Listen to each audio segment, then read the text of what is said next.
आज का जो हमारा टॉपिक है वो है सेल मेम्ब्रेन। सबसे पहले हम देख लेते हैं इसकी लर्निंग आउटकम्स, यानी कि आज हम सेल मेम्ब्रेन के बारे में क्या जानेंगे। तो सबसे पहले हमारा जो क्वेश्चन है वो है what is the cell membrane, यानी कि सेल मेम्ब्रेन होती क्या है। सेकंड है इसको किसने डिस्कवर किया था। थर्ड हम उसका स्ट्रक्चर देखेंगे और लास्ट पे हम देखेंगे कि सेल मेम्ब्रेन कौन कौन से फंक्शंस जो है उसको परफॉर्म करती है। सबसे पहले हमारी आपसे एक छोटी सी गुजारिश है कि अगर आपको हमारी वीडियो पसंद आती है तो हमारा चैनल जो है उसको सब्सक्राइब कर दें, वीडियो को लाइक एंड शेयर करें और अगर कोई क्वेश्चन पूछना हो तो आप हमें कमेंट में पूछ सकते हैं। नेक्स्ट डे हम स्टार्ट करते हैं। First question, what is the cell membrane. तो प्लाज्मा मेम्ब्रेन जो होती है ये सेल को सराउंड करके रखती है। मतलब ये है कि इसके इन साइड पे जितने भी ऑर्गेनेल्स होते हैं, जैसे कि आपको डायग्राम में दिखाया गया है कि गोल शेप एक स्ट्रक्चर है, उसके अंदर छोटे छोटे अंदर ऑर्गेनेल्स है और फ्लड लाइक स्ट्रक्चर है। ठीक है, और ये ऑर्गेनेल्स को और फ्लड लाइक स्ट्रक्चर को एक चीज़ ने, एक मेम्ब्रेन इसको घेरे हुआ है, घेरे रखा हुआ है, जिसको आप प्लाज्मा मेम्ब्रेन कहते हैं। तो प्लाज्मा मेम्ब्रेन या जो सेल मेम्ब्रेन होती है इसके दो फंक्शन होते हैं। एक ये कि उसने सेल को साउंड करके रखा होता है, दूसरा कि उसके अंदर जो ऑर्गेनेल्स होते हैं या फ्लड लाइक स्ट्रक्चर होता है उसको उसने इनक्लोज करके रखना होता है, उसको पैक करके रखना होता है, उसको बंद करके रखना होता है। ठीक है, नेक्स्ट आ जाती है डिस्कवरी, यानी कि प्लाज्मा मेम्ब्रेन जो थी या सेल मेम्ब्रेन जो थी उसको किसने डिस्कवर किया था। सो 1972 में दो साइंटिस्ट थे, एक था S Jonathan singer and second था ग्रिथ निकोलसन। ठीक है, इन्होंने सेल मेम्ब्रेन को डिस्कवर किया था। उन्होंने एक सेल मेम्ब्रेन के बारे में फ्लड में से एक मॉडल पेश किया था। अब वो क्या था, फ्लड में से एक मॉडल जो होता है उन्होंने बताया था कि ये डिफरेंट काइंड्स ऑफ प्रोटीन्स पे मुश्तमिल होता है जो सेल मेम्ब्रेन की सरफेस पे डिस्पर्स्ड हुए होते हैं और उसमें फॉस्फोलिपिड्स बाइलेट फॉर्म में होते हैं। ठीक है, और उन्होंने ये बताया था कि according to the fluid mosaic model जो ये मेम्ब्रेन है उसमें डबल लेयर्स होती हैं। ठीक है, डबल लेयर्स की वजह से इसको बाइलेट कहा जाता है। उसमें एक प्रोटीन होती है और दूसरा होता है फॉस्फोलिपिड्स। ठीक है, और ये प्रोटीन एंड फॉस्फोलिपिड्स जो होते हैं वो एक फ्लड शेप में मौजूद होते हैं, सॉलिड में नहीं होते। प्रोटीन और फॉस्फोलिपिड्स होते हैं लिक्विड लाइक या फ्लड शेप में मौजूद होते हैं। जो फॉस्फोलिपिड्स होती हैं उसकी टू लेयर्स होती हैं। ठीक है, मतलब ये कहना है कि जो फ्लड होता है उसकी सरफेस पे ये प्रोटीन इस तरह से फ्लोट कर रही होती हैं जिस तरह से आइसबर्ग होते हैं। ठीक है, उसके बाद उन्होंने बताया था कि ये आइसबर्ग जो होते हैं ये प्लॉट करने का मकसद उनका ये होता है कि उन्होंने उसकी जो यूनिफॉर्म शेप होती है या यूनिफॉर्म स्ट्रक्चर होता है सेल मेम्ब्रेन का, उसको मेंटेन करके रखना होता है। उसके बाद आ जाता है जी स्ट्रक्चर आ जाता है हमारे पास ऑफ मेम्ब्रेन का। तो डायग्राम में आपको एक पिक बहुत ही क्लियरफुली दिखाई जा रही है। सबसे पहले उन्होंने रेड लाइन से शो किया हुआ है कि ये आउटर मेम्ब्रेन है, लास्ट पे आ जाती है इनर मेम्ब्रेन और उसके मिड में मैंने दिखाया है ये पेप्टाइडोग्लाइकेन है। ठीक है, इसके राइट साइड पे आ जाए, पॉलीसेकेराइड्स हैं, कोर पॉलीसेकेराइड्स है, लिपिड है, फॉस्फोलिपिड्स है, पेरिप्लाज्मिक स्पेस है और मेम्ब्रेन के प्रोटीन है। ठीक है, हम सबसे पहले फॉस्फोलिपिड्स की बात कर लेते हैं कि फॉस्फोलिपिड्स जो होता है वो प्लाज्मा मेम्ब्रेन में कौन सा फंक्शन परफॉर्म कर रहा होता है और ये यहाँ पे होता क्यों है। तो सबसे पहले यहाँ पे बात आ जाती है फॉस्फोलिपिड्स। जो फॉस्फोलिपिड्स होते हैं उसके दो पोलर चीज़ें आ जाती है, एक वन पोलर होता है और दूसरा नॉन पोलर होता है। अब जो वन पोलर है उसके दो एंड्स होते हैं। जो पोलर का एक एंड होता है वो तो सेल की आउटसाइड पे मूव करता है और दूसरा एंड जो होता है जो सेल का साइटोप्लाज्मिक फ्लड होता है उसमें मूव कर रहा होता है। ठीक है, यानी कि इसके दो एंड्स, एक तो सेल की आउटर साइड पे चले गए और एक साइटोप्लाज्मिक की तरफ चला गया। और जो नॉन पोलर एंड होता है इसके दोनों जो होते हैं एंड्स वो फेस कर रहे होते हैं टू ईच अदर, यानी कि एक दूसरे की तरफ देख रहे होते हैं और ये मिडल ऑफ द बाइलेयर्स होते हैं। जो टेल्स होती है बोथ लेयर्स की, polar and non polar layers की, इन दोनों की जो टेल्स होती है वो फॉस्फोलिपिड्स मॉलिक्यूल्स को अट्रैक्ट करती हैं एक दूसरे की तरफ और जो वाटर होता है उसको रिपेल करती है। अब यहाँ पे दो चीज़ें आ जाती हैं, एक होती है हाइड्रोफोबिक और दूसरा होता है हाइड्रोफिलिक। सबसे पहले बात कर लेते हैं जी हाइड्रोफोबिक की। इसमें क्या होता है कि ये जो पोलर और नॉन पोलर जो एंड्स होते हैं इन दोनों की टेल्स होती हैं वो बाइफॉस्फोलिपिड्स मॉलिक्यूल्स को अट्रैक्ट करती हैं एक दूसरे की तरफ और वाटर को रिपेल करती हैं, और जब वाटर को रिपेल करेंगी हम इसको बोलेंगे हाइड्रोफोबिक। ठीक है। और दूसरी तरफ जब इसका जो हेड है, पहले हमने बात की है टेल की, ये टेल एक दूसरे को अट्रैक्ट कर रही हैं, फॉस्फोलिपिड्स को अट्रैक्ट कर रही हैं और वाटर को रिपेल कर रही हैं, तो हम उसको बोलेंगे हाइड्रोफोबिक। लेकिन जब इन दोनों के जो हेड्स होते हैं वो पोलर स्फेरिकल शेप में आ जाते हैं, ठीक है, वो सेल की सरफेस पे जाके तो वहाँ पे मतलब अपनी लोकेशन बना लेते हैं और वाटर को अट्रैक्ट करते हैं, तो इसको हम हाइड्रोफिलिक कहेंगे। वाटर की अट्रैक्शन जो होती है वो हाइड्रोफिलिक कहलाती है और ये अपने हेड की वजह से करता है। और टेल जो है वो फास्फोलिपिड्स को अट्रैक्ट करेगी, वाटर को रिपेल करेगी, तो हाइड्रोफोबिक कहेंगे, ठीक है। उसके बाद आ जाता है जी हमारा दूसरा जो है वो है कोलेस्ट्रॉल।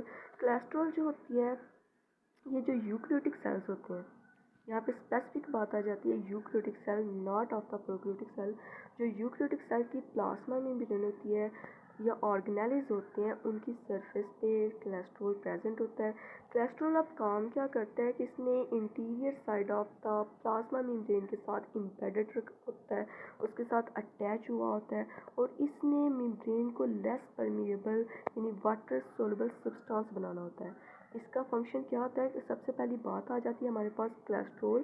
कि कोलेस्ट्रॉल जो है वो यूकेरियोटिक सेल की प्लाज्मा मेम्ब्रेन और ऑर्गेनेलिस जो ऑर्गेनेली होती है उसकी मेम्ब्रेन पे प्रेजेंट होते हैं। और कोलेस्ट्रॉल का दूसरा फंक्शन आ जाता है जी ये interior side of the plasma membrane के साथ इम्बेड हुआ होता है। तीसरी बात आ जाती है कि ये मेम्ब्रेन को लेस परमेबल यानी कि वाटर सोलबल सब्सटेंस बनाता है, ठीक है। और उसके बाद उन्होंने ये बताया है कि इसका एक रिजिड स्ट्रक्चर होता है कोलेस्ट्रॉल का और उसने हेल्प करनी होती है प्लाज्मा मेम्ब्रेन की इन द स्टेबलाइजेशन, यानी कि उसको स्टेबलाइज करके रखना होता है प्लाज्मा मेम्ब्रेन को, ये कोलेस्ट्रॉल का फंक्शन होता है। थर्ड जो हमारे पास आ जाती है वो है प्रोटीन, ठीक है। तो प्रोटीन्स की यहाँ पे उन्होंने बात बताई है कि जो प्रोटीन्स होती है वो इंडिविजुअली मॉलिक्यूल होता है जो अटैच करता है outer and inner side of the membrane surface, यानी कि जो मेम्ब्रेन की आउटर वाली और इनर वाली सरफेस, ऊपर वाली अंदर वाली और बाहर वाली दोनों सरफेस पे प्रोटीन जो होती है वो अटैच हुई होती है, ठीक है। और यहाँ पे जब वो इन्वेंट करती है स्फेरिकल प्रोटीन्स में तो उसको इंटरसैनिक प्रोटीन्स का नेम दिया जाता है। अब इंटरसैनिक प्रोटीन्स जो है उसके तीन फंक्शंस होते हैं। सबसे पहले उसने क्या काम करना होता है, जो इंटरसैनिक प्रोटीन्स होती है वो शुगर प्रोटीन मार्कर्स जो होते हैं उन्हें सेल सरफेस पे उसने जोड़े रखना होता है, उसको लिंक प्रोवाइड करती है। जो शुगर प्रोटीन्स होती है उसको लिंक प्रोवाइड करती है इनके वो उसकी सरफेस पे अटैच रहे, ये इंटरसैनिक प्रोटीन का काम होता है। दूसरा इसका फंक्शन ये होता है कि जो आयंस होते हैं या मॉलिक्यूल्स होते हैं उसकी हेल्प करती है कि वो मेम्ब्रेन से अंदर से बाहर मूव करें या बाहर से अंदर की तरफ आएँ, ये भी इंटरसैनिक प्रोटीन का फंक्शन होता है। थर्ड जो काम होता है इसने क्या करना होता है, इसने अटैचमेंट प्रोवाइड करनी होती है इनर सेल्स को, यानी इसका फोल्डिंग करना होता है, साइटोस्केलेटन बनाना होता है और various molecules out of the cells को, यानी कि इसका फंक्शन क्या हो गया कि इसने जितने भी अदर ऑर्गेनेल्स हैं या सेल की इनर सेल्स उसको इसने अटैच करके रखना होता है। नेक्स्ट बात आ जाती है जी कार्बोहाइड्रेट्स। कार्बोहाइड्रेट्स जो होता है इस ये बेसिकली इसमें ना दो चीज़ें आ जाती हैं, यानी कि प्रोटीन की यहाँ पे अटैचमेंट होती है इसकी सरफेस पे, डायग्राम में आपको शो हो रहा होगा कि जो कार्बोहाइड्रेट्स है जब वो प्रोटीन के साथ अटैच होता है उसके साथ यूनाइट करता है तो वो ग्लाइकोप्रोटीन्स बना देता है। और जब कार्बोहाइड्रेट्स जो है वो लिपिड्स के साथ यूनाइट करेगा तो वो ग्लाइकोप्रोटीन्स बना देगा, ठीक है। यहाँ पे ये दो बातें हैं। उसके बाद यहाँ पे थर्ड जो पॉइंट्स आपने याद रखना है वो ये है कि जब प्रोटीन्स और लिपिड्स एक दूसरे के साथ अटैच करते हैं, एक दूसरे के साथ मिलते जुलते हैं तो वो एक चीज़ बना देते हैं जिसको आप ग्लाइकोकैलेक्स कहते हैं, ग्लाइकोकाइलेक्स। अब इसका काम क्या होता है, इसने एज अ फिंगरप्रिंट काम करना होता है।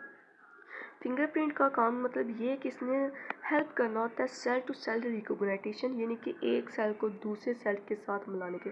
सबसे पहली बात आपने ये याद रखनी है ग्लाइकोलाइकस जो है वो खुद एक दो चीज़ों से मिलकर बना हुआ है, एक प्रोटीन से दूसरा लिपिड से, ठीक है। और आगे जो इसका फंक्शन है वो भी इसने रिकॉग्नाइजेशन करना होता है, मिलाना होता है, यानी कि सेल टू सेल एक दूसरे के उसका बिहेवियर देखना होता है, उसके कंपोनेंट्स देखने होते हैं। जितने भी एनिमल सेल्स हैं वो ग्लाइकोकैलिक्स की वजह से ही कोऑर्डिनेट करते हैं। नेक्स्ट बात आ जाती है जो function of the cell membrane, यानी कि जो सेल मेम्ब्रेन है वो कौन कौन से फंक्शन परफॉर्म करती है, उसका काम क्या होता है, क्या इसके मकासद हैं। तो सबसे पहले देख लेते हैं जी, इसका पहला फंक्शन लिखा गया है जी, रेगुलेट करना होता है इसने मटेरियल को, यानी कि जो inside and outside of the cell membrane move करते हैं जो भी आइंस हैं, यानी कि अंदर से बाहर जाते हैं या बाहर से अंदर आते हैं, तो इसने क्या फंक्शन परफॉर्म करना है, तो उसको रेगुलेट करना होता है from the one part of the cells to the other part. दूसरी बात आ जाती है कि इसने इनसाइड और आउटर साइड, यानी कि जो प्लाज्मा मेम्ब्रेन की दोनों साइड्स हैं, इनर एंड आउटर, उसको सेपरेट करके रखना होता है, ठीक है। और उसके अंदर जो ऑर्गेनेल्स होते हैं उसको भी सेल से थोड़ा सा वक्फे के ऊपर रखना होता है, थोड़ा सा सेल जो उसको मतलब थोड़ा सी सेपरेशन प्रोवाइड करनी होती है, किसके ज़रिए, अपने लिक्विड के ज़रिए, अपने प्रोटीन के ज़रिए। चौथा जो फंक्शन आ जाता है उन्होंने बताया कि ये जो है ये एक लार्ज सरफेस एरिया प्रोवाइड करती है विच स्पेसिफिक केमिकल रिएक्शंस अकर, यानी कि लार्ज सरफेस एरिया एक ऑर्गेनाइज को दूसरे ऑर्गेनाइज के साथ या उसके साइटोप्लाज्म से या अपनी जैसे थोड़ा सा उसको मतलब स्पेस प्रोवाइड करती है ताकि उसके अंदर जितने भी केमिकल रिएक्शंस होते हैं वो करो या ऑर्गेनाइज जो है वो अपने फंक्शंस परफॉर्म कर सकें। फिफ्थ वाला इसका फंक्शन आ जाता है जी, separate cells from the one and other, ठीक है। यानी कि सेल्स जो होते हैं एक सेल को दूसरे सेल से भी इसने थोड़ी सी जो है वो स्पेस देनी होती है। सिक्स आ जाती है कि इसकी साइड्स पे कुछ रिसेप्टर्स मौजूद होते हैं, और रिसेप्टर्स क्या काम करते हैं, उन्होंने आइडेंटिफिकेशन करनी होती है different cells one cells to the other cell, यानी कि रिसेप्टर्स जो होते हैं वो आइडेंटिफिकेशन करने के लिए इसकी सरफेस पे प्रेजेंट होते हैं। सेवन बात आ जाती है जी सिलेक्टिव परमेएबल, यानी कि उन्होंने ये कहा है कि जो प्लाज्मा मेम्ब्रेन की एक एबिलिटी ये है कि उसने एक सब्सटेंस को कीप आउट करना होता है फ्रॉम द अदर, यानी उससे सिलेक्टिव परमेएबल का काम करना होता है। सिलेक्टिव का मतलब होता है जो परमेएबल, सिलेक्टिव परमेएबल है ये लैटिन अगर वर्ड्स में इसकी हम देखें कि क्या मीनिंग है, तो परमीयर का मतलब होता है थ्रू और मैयर का मतलब होता है पास, ठीक है। तो उन्होंने कहा ये असेंशियल होता है to maintain the steady state within the cell, however before you are fully understand how the मतलब कि किस तरह से जो सब्सटेंस होते हैं वो इनसाइड या आउट सेल्स को या मूव करने में हेल्प करती है, लेकिन सबसे पहले उसको सिलेक्ट करती है, मतलब उसकी साइज़ के लिहाज से या प्रोटीन के रिसेप्टर्स की वजह से, यानी रिसेप्टर्स इस वजह से होते हैं कि वो आइडेंटिफिकेशन करें, और आइडेंटिफाई करने के बाद ही वो सेल्स होते हैं वो इनसाइड ऑफ द मेम्ब्रेन या आउटसाइड ऑफ द मेम्ब्रेन जो होते हैं वो मूव करते हैं।